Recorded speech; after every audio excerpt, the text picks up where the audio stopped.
Hi hello नमस्ते, मी मनीषा पुन्हा एकदा आपल्या नवीन ब्लॉगमध्ये तुम्हा सर्वांचं मनापासून स्वागत करते।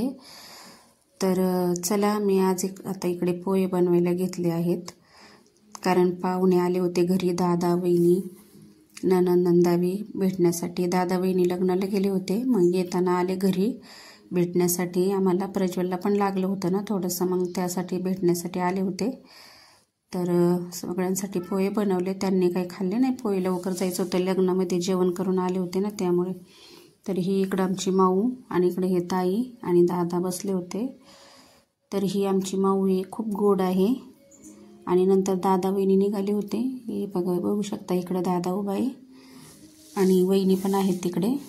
तर त्यांचं स्कार्फ राहिलं होतं ते देण्यासाठी मी आणि त्यांना वाट लावण्यासाठी बाहेर आलते। तर आता हे निघाले होते आणि नंतर ताई दादांना पण जायचं होतं, मग सगळे गेले। मग मी ब्लाऊज शिवून घेतला, नंतर कपडे चेंज दिसत असतील तुम्हाला, मग मी ब्लाऊज शिवून घेतला। आणि आमच्याकडे ना आमच्या गाडीवरती आगीमोहोळ चढलं होतं, तर कुठून आलं तर काय माहिती। हे बघा, बघू शकता खूप असं आगीमोहोळ लागलं होतं। तर त्याला काढायला माणूस आणला होता आम्ही घरी।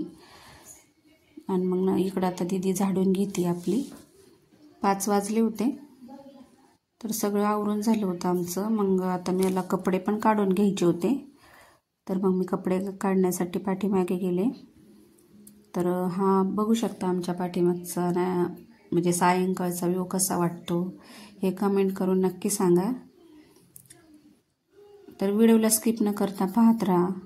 तर चला आता मी कपडे काढून घेते। काही कपडे म्हणजे कटके वगैरे पडले होते पाठीमाग खाली, तर ते पण काढून घेण्यासाठी मी गेट उघडून बाहेर गेले। तर हे आमचं पाठीमागचं तुम्हाला तर माहीतच आहे। तर इकडं आता हे कपडे काढून घेते मी।